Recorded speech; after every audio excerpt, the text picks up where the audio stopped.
Good morning to all of you.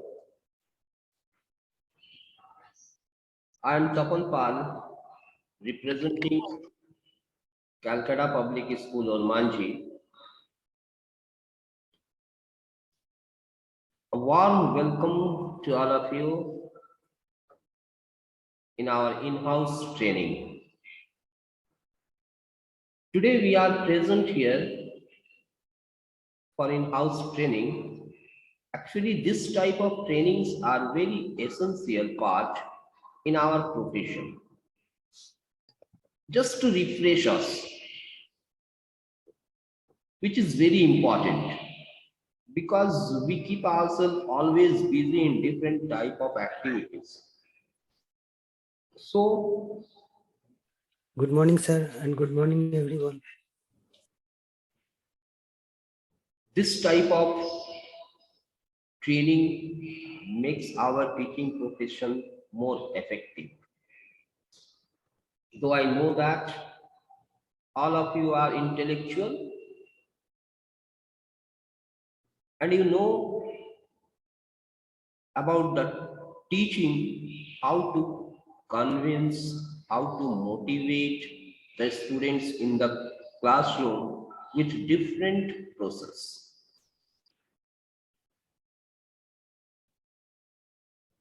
That how the students and which type of methods must be used to make it effective.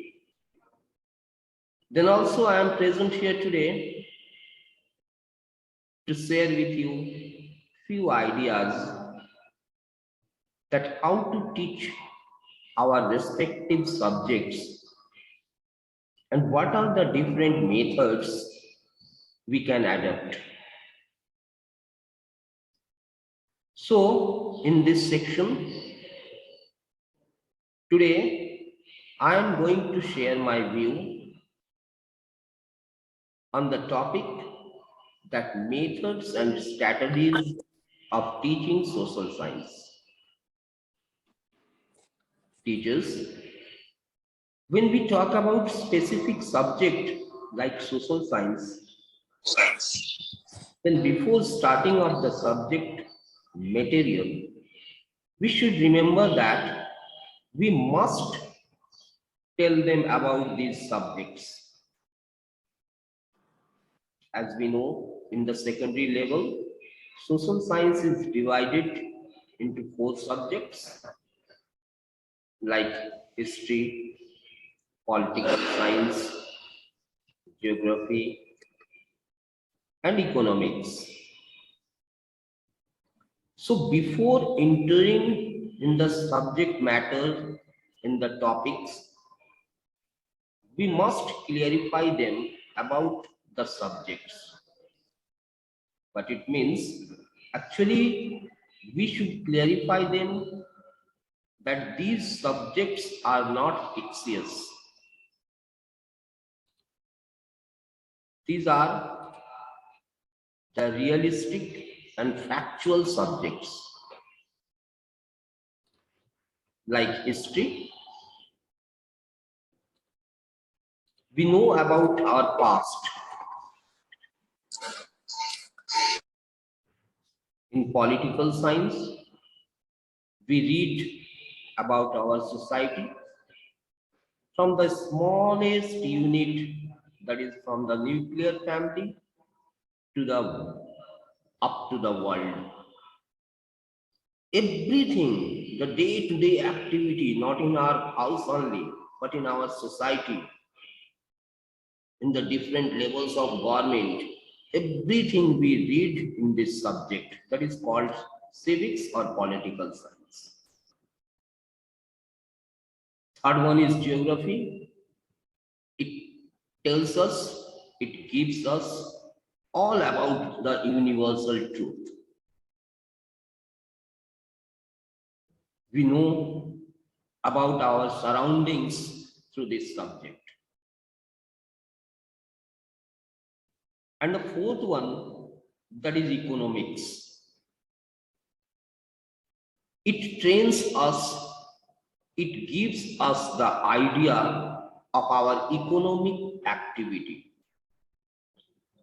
not only for the rich person, but from the grassroots up to an industrialist. All the economic activity, whatever is happening in our society, in our country, in the world, this subject teaches us. So, teachers, this is the subject, that is social science. Before going to the topic, we must clarify them about the subjects. And just I told you, these are the factual subjects. So while teaching these subjects, we should make the classroom very active, very practical. Practical in the sense, according to the topic, we can make the classroom, we can change the classroom, we can convert the classroom according to that. Like if we are teaching about the parliamentary session, we can make the classroom as a parliament. So that this type of method, it can come in a practical method. And it will become very easy for them to understand the subject matters, and the subject will not remain as boring. So, always before teaching this subject, we should make the classroom realistic. Now, I'm going to discuss with you about the different methods which can be used while teaching this specific subject. Before going to that, again we should know about something about the subject, that is this, the social science curriculum over the past years has changed drastically both in content and methodology. It has often been noticed that there is an increasing gap between the promises made in the curriculum and what is happening at the level of the child's perception. Therefore, selection and organization of resources to enable students to develop a critical understanding of society is a challenging task.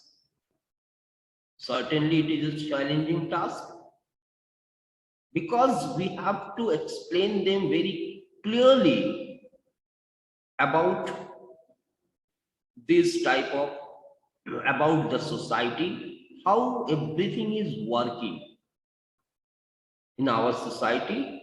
So many organizations, institutions are there, and we have to clear them about the working of these institutions. And it is not a very easy task. So teaching should be seen as an opportunity for teachers and students to learn together. So in this way, developing a democratic culture within institution, within classroom. Democratic culture, what it means? Just to give independence, freedom to the students so that they can interact with the teachers very frankly.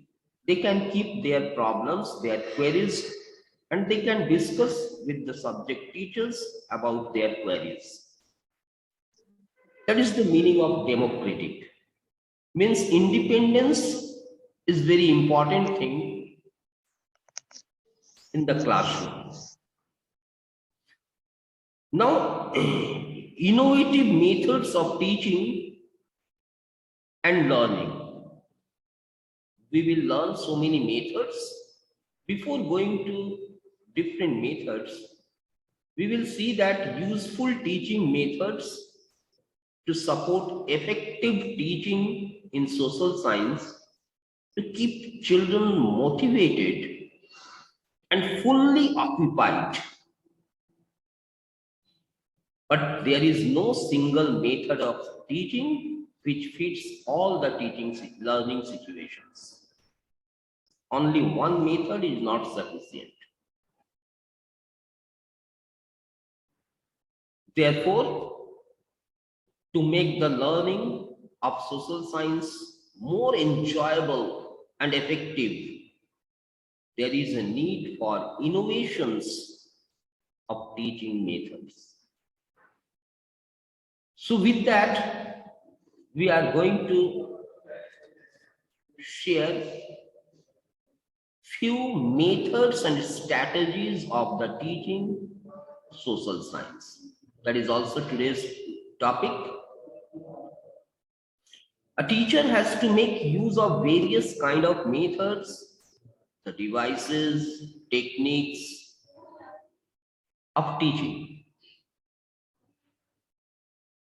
A teacher has to make use of a suitable method for making his teaching that is meaningful, purposeful, interesting, and effective. A good method of teaching can bring out good results even from a weak curriculum. On the other hand, a bad method of teaching can make a mess of a good curriculum. So, it can rightly be said that success or failure of teaching depends on its methods, that how we are teaching. About our method, how can we make it meaningful, purposeful, so that the students can take interest, involved with the teachers. And by doing that, we can make it very effective. Automatically, we can see the outcome of the teaching. The methods of teaching should be according to the needs and interest of learners. So, the teacher should understand the students or the learners, that what are their interests. First, we should know about that. And after that, we can initiate the different methods of teaching. Now the next is, there is the characteristics of a good teaching method. It should provide a group of related experiences and activities that we can do in our classroom.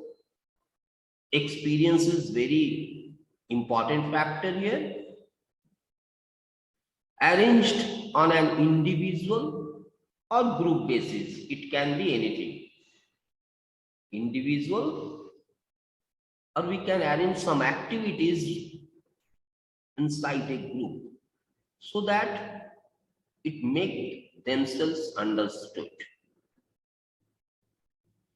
It should give scope for the creative expression of the child's individuality. It should rouse a large range of interest in the minds of the students. And if it is possible for us to create interest in the subject matter of the students, then automatically they will engage in their studies. So first, we have to make them, allow them to take part in learning. Then it should shift emphasis for verbalism and memorization of learning through purposeful and realistic situations. Just remember that whenever we are teaching social science, the situations must be realistic, because whatever are the subject matters, we know about it, that all are realistic about our society, about our past, about our relief features, about our activities, day-to-day activities. So this is our duty to make the situation very, very realistic by giving them so many examples, putting the actual facts. If we can do that, automatically they will come to us to know more about our society, to know more about our past. It should train the students in the techniques of self-study and the methods of acquiring knowledge through personal effort or intuition. It should stimulate the desire for further study and exploration, desire, anxiety, curiosity. We should make these type of things inside the mind of the students, so that they will take more and more interest in this particular subject. Otherwise, it is a general conception of the students that history, it is a very boring subject. So it is our present duty to make it interesting. And how we can do that? It is possible by following the different methods, by adopting the different methods of teaching. It should stimulate the desire for further study and explorations, and it should awaken an interest in the materials and techniques used by social scientists. Social scientist, it means the intellectuals of our society who makes the survey of our society, and they make different parameters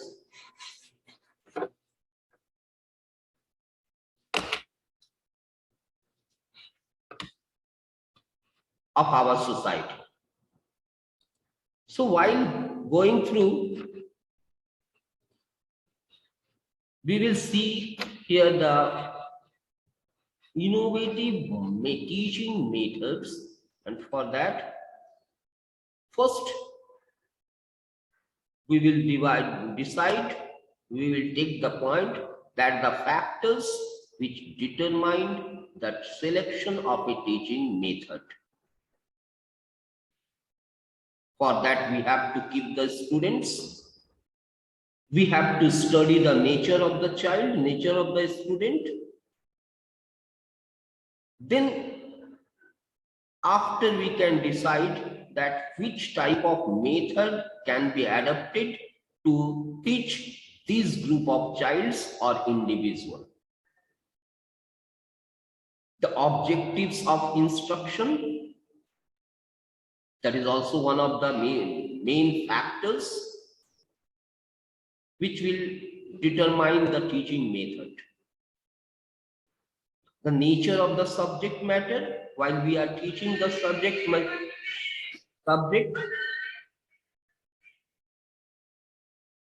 the classroom environment, that is also very, very important.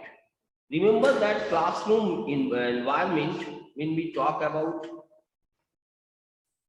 the physical features of classroom, actually physical feature means it is the apparent environment observed in the classroom. In terms of physical appearance, the classrooms were quite spacious. It should be quite spacious, well ventilated, and with attractive wall paintings, providing a conductive student centered learning atmosphere. Attractive wall painting, or it can be also the different posters related to subject matter. This is also a very important factor. Expertise of the teacher who adopts a method. So by keeping these factors before selecting the teaching method, now I am going to start with the different methods, because only one method is not sufficient. As per the student's nature, we have to adopt the different methods. So activity-based method. First one is activity-based method. This method is based on doing some hands-on experiment and the activities. The students become active learners rather than passive recipients of information. The children are provided the opportunity to explore by their own, so that the learning becomes joyful and long-lasting. So we should give them opportunity. Let them do, let them explore by making different models or doing some other practical activity. So that is very important, and it comes under activity-based learning. One more method of teaching is lecture method. Lecture method, what it means? Simply means teaching through lecture.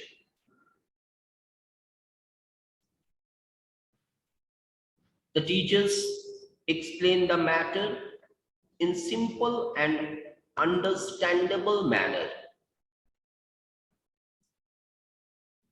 A teacher has to make use of various kinds of devices, techniques. That is very important thing. One, the method is particularly used in the secondary class and above. This type of method can be adopted. That is known as lecture method. By deliberating the lectures on the subject matter, but it should be very communicative. It can be used to motivate student to clarify, to review, and to expand content.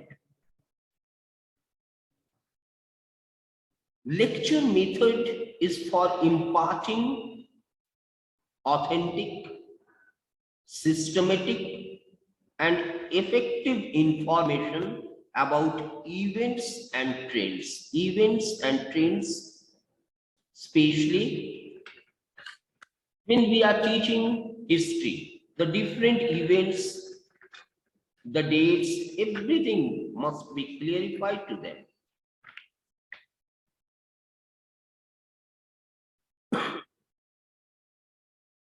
It gives the students training in listening.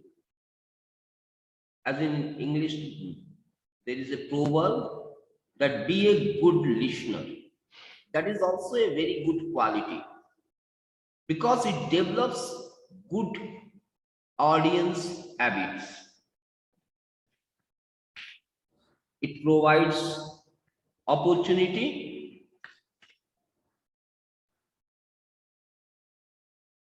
of correlating events and subjects. It enables the linkage of previous knowledge with the new. So this is the lecture methods, and I can tell you different merits of this method, like a well-prepared and a well-delivered lecture can make social studies very, very interesting. For that, the teacher should be prepare the material before going the class. Lecture gives the teacher an opportunity to come into immediate contact with the students. Direct, immediate or direct contact. It also gives the students training in listening and taking rapid notes, which can be practically done in the secondary level. It also saves time and energy also. And teachers, good lectures stimulate brighter student. It facilitates rapport between the teacher and the taught. It is more useful actually for the not only brighter students, for brilliant students also, and which helps the implementation of others. So these are few merits.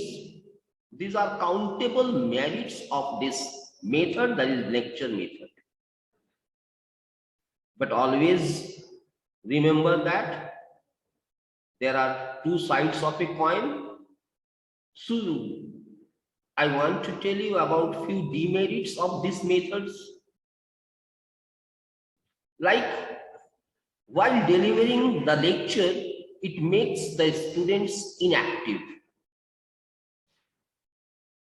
It may include irrelevant material, and there is a very little scope for students' activity because the teacher is just going in the class and delivering the dialogues, speeches on subject matters. It discourages self-effort by the students. They sit in the class very idly. That is not very good thing. Every teacher is not expert enough to deliver lecture. So in such a situation, the class not remains very calm. So in the lecture method, the teacher must be very prompt, and while delivering the speech, the classroom environment must be spellbound. The students lose opportunity to make self-study in such type of method, and lecture can soon result monotony. So lecturing is against the principle of learning by doing. And remember, an average student may not be able to fix up their attention to a lecture of 40-45 minutes, whatever the duration is. Because it is a very tough job for the student to concentrate silently without doing any other activity in the classroom. So these are few demerits of lecture method. Now I'm going to discuss with you on the second method, that is problem solving method. Problem solving method. First, in this method, how we think reflects this approach. Problem of the students can be solved through this method. And in this method, the learner, the students is required to solve a problem making use of previous knowledge.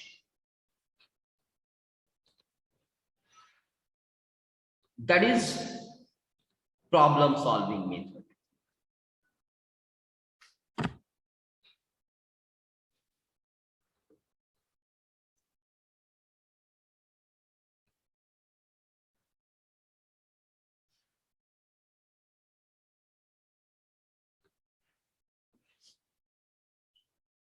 According to Dewey, the problem fixes the end of thought and the end controls the process of thinking. Now, how can we select the problems? Which are the criteria for problem selection? The problem should be intellectually challenging to the children so that they can accept it. They should accept the challenge that they will do that. They will solve the problem. The problem should not be entirely unfamiliar to the students. It should be related to their previous experiences. That is very important. It should not be very new because they should know something about the subject. The problem should be related to a basic human activity. The problem should have very practical relevance. The problem should have the potential to create interest among in the specific problem in particular area and problem solving in general. So these are the methods, these are the criteria for problem selection. But remember that earlier I told you that there are few merits and demerits of this method is also there. We should know about the merit first of this method, that is, it serves as a preparation for adult life. It develops the power for critical thinking. It makes the students active recipient of knowledge. It develops values of tolerance and open-mindedness. It helps for the easy assimilation of knowledge.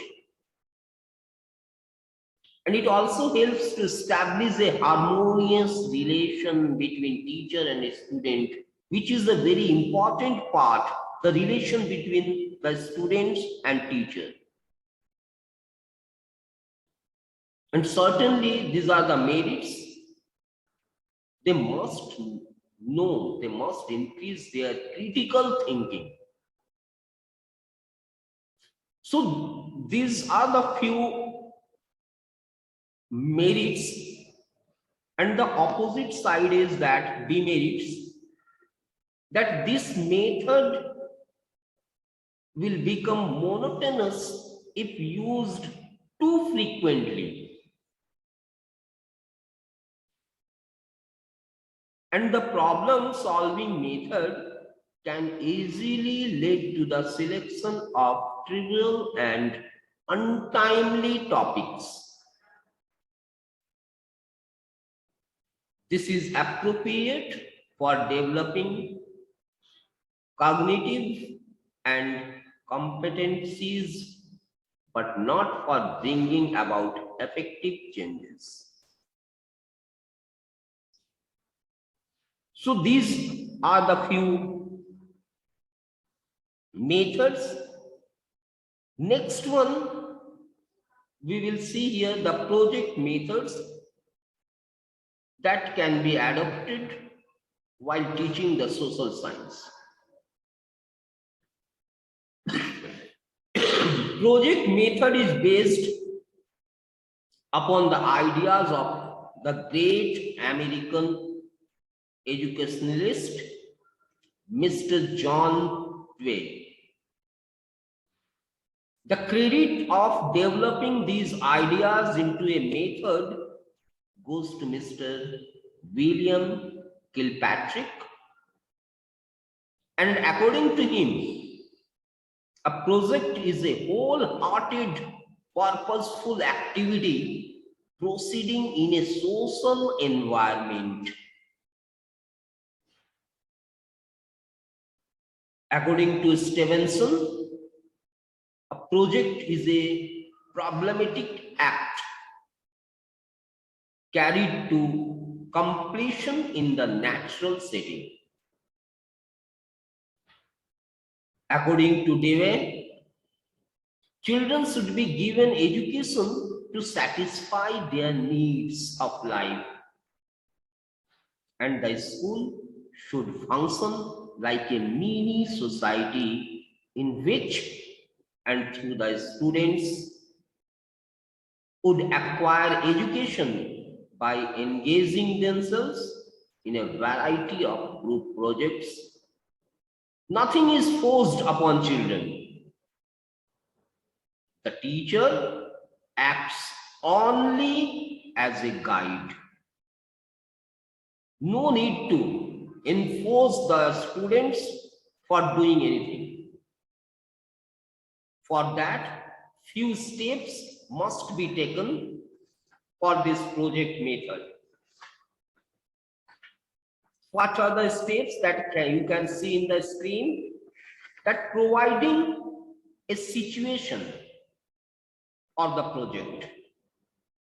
After that, choosing the project on which they are going to work. After choosing the topic, they must go for the planning. That is not enough. After that, execution of the project is very necessary. And finally, evaluation of the project. So these are the different steps they should take in this method. But as usual, again, few merits and demerits are there. That in these project methods, it gives freedom to children to do their work. It enables the children to learn from their own experience. It is free from the defects of the textbook method. It is a natural method of acquiring knowledge. It gives training in social adjustment. It gives training in democratic way of living. It trains the children in solving problems, and also it helps the teacher to understand his students, how much they are active. So these few merits are hidden in this method. If we talk about the demerits of this method, it hampers the completion of syllabus, because in the present era we always follow the syllabus, how to finish the syllabus, so that can be hampered. There is a possibility of giving more importance to less importance, which may lead to unsystematic learning.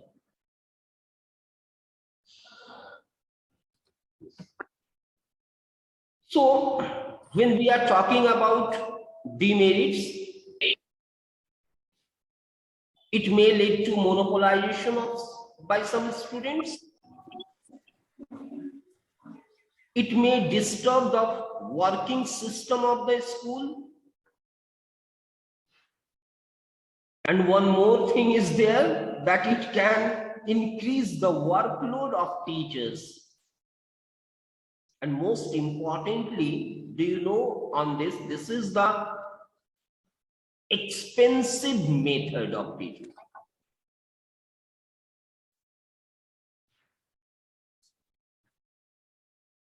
So that is about project. Now one more method, that is local craft and museum. This is a practical type of method. By visiting to nearby museums, the students may explore the local surroundings and observe the activities of artisan communities engaged in different crafts using local skills and materials.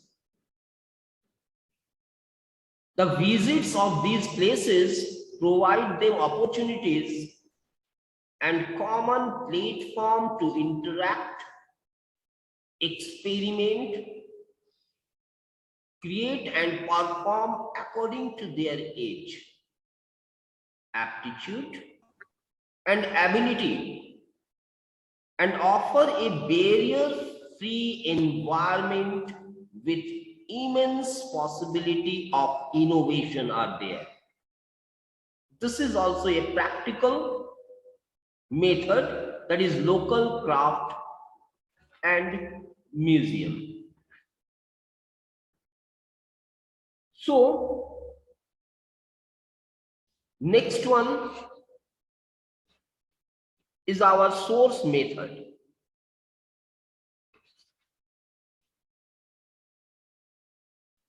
It is a method of teaching in which original sources of information used to explain a point or variety a fact or establish a principle or describe an event method involves activity on the parts of the teachers as well as students.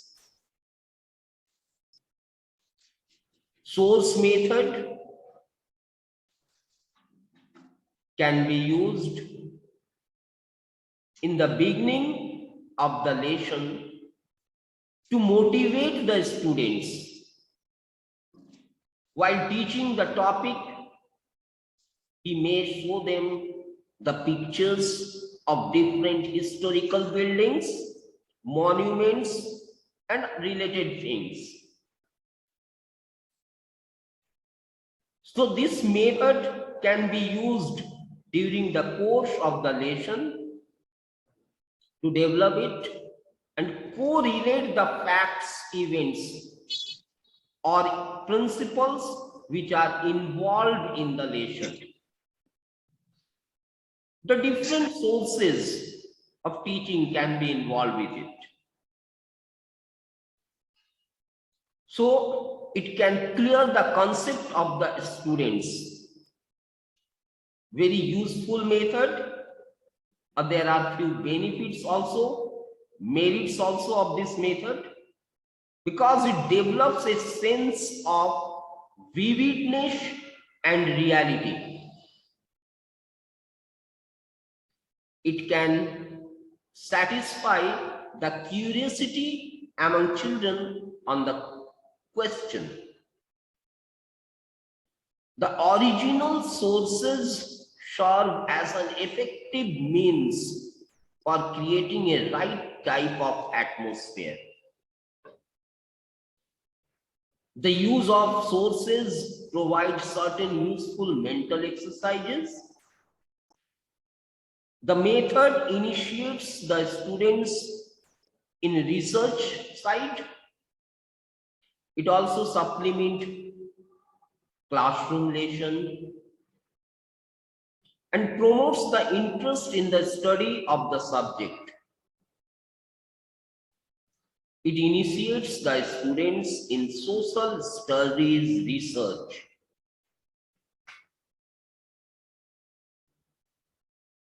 The other side of the coin is that the method is too complex and technical, and it is not always possible for the teacher of school to have easy access to the source. It may be a little bit problematic for the teacher. So use of sources is not easy for the teacher, and then they are not trained in their use. So the source method of teaching social study, it also consumes a lot of time. So these are few demerits of source method. In this section, the next method that I am going to share with you, that is the supervised study method.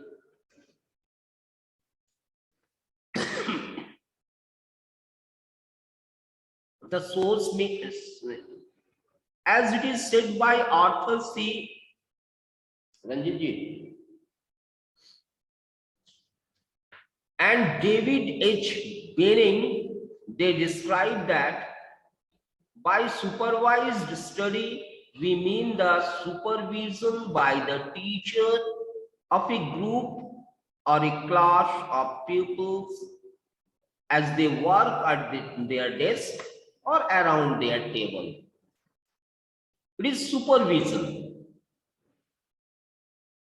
by the teacher, because the teacher is always ready to direct and aid them. Supervised study emphasizes individual attention. Supervised study emphasizes individual attention, and with it also provide better student-teacher relation. And it can develop the skills of the students. What type of skills can be developed? The skill as to how to read social studies materials, the skills as to how to use encyclopedias, the skill as to how to use dictionaries, skill as to how to use maps, atlases, indexes, and different type of gadgets related to the subject. And also it develops the skill of reading crafts. These are the things which can be developed in a student through supervised study method. Now, there are few limitations also. It can destroy the supremacy of the teacher, as they play a secondary role in the teaching learning process. And it is very important that this method is very costly method. It brings people, it bright people is not helped under this method, and in some it even hindered by the method.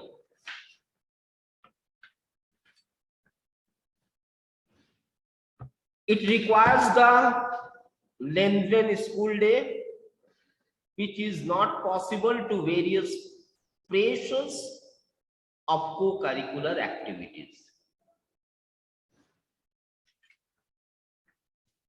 While teaching the social science, we are discussing a lot of methods Out of them, one more method is there, that is known as debate and discussion. Debate and discussion, it is a method involves the use of small groups of students where each group will have a leader who will initiate the discussion of the issue or the subject matter. Students are more active than the teacher when this method is used. Every member of the group is given equal opportunity or chance of making contribution to any discussion. So, time to time, this method must be implemented by the teacher in the classroom. Really, by doing that, we can get result of it. Next method, that is dramatization method. It has been described as a synthetic art involving the purposive coordination and control of the delicate organs of speech and muscles of the body, combined with a sense of rhythm, with a view to free and intelligent expression of emotions and ideas. Because drama has its great social value, and especially in India. It is cooperative enterprise and develops the qualities of cooperation and social understanding.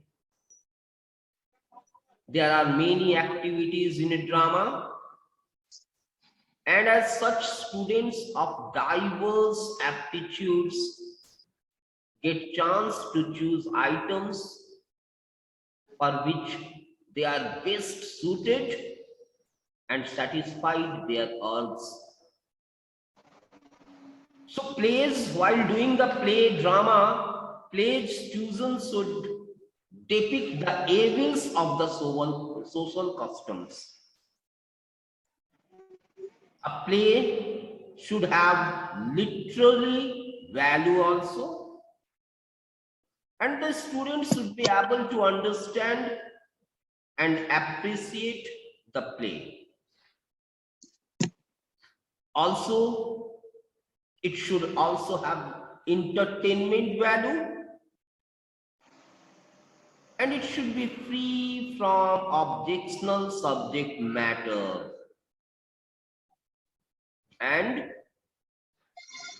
in the play, there should not be any vulgarity. In this way, we can select a play. And this method we can follow, that is known as dramatization method. So many methods are there, student teachers, through which we can teach social science to our students.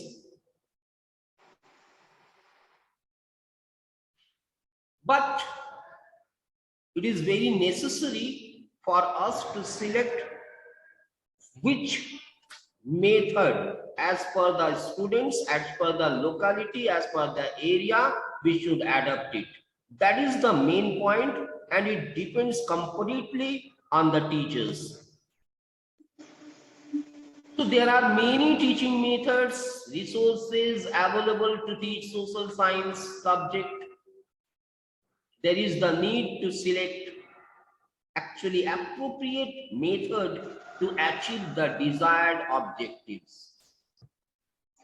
The resources can be determined by what is available and relevant to the students' age, ability, and interest. Out of that, I have discussed a few other methods available for use in the teaching of so-called science.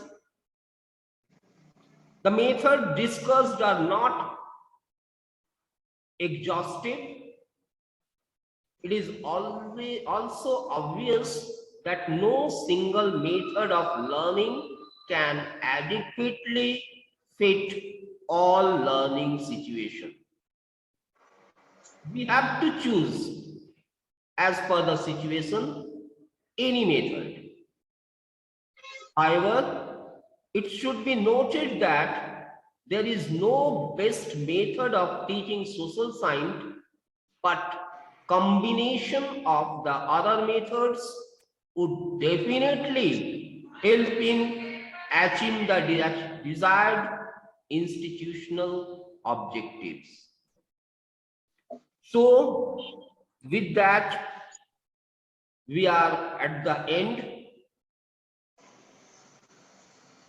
Thank you, all of you, for sharing your precious time with me. Lot of thanks. Have a nice day. Thank you, sir. Thank you very sir. much. Thank you, sir. Thank you, sir. Thank you very much, sir. Thank you, sir. Thank you very much.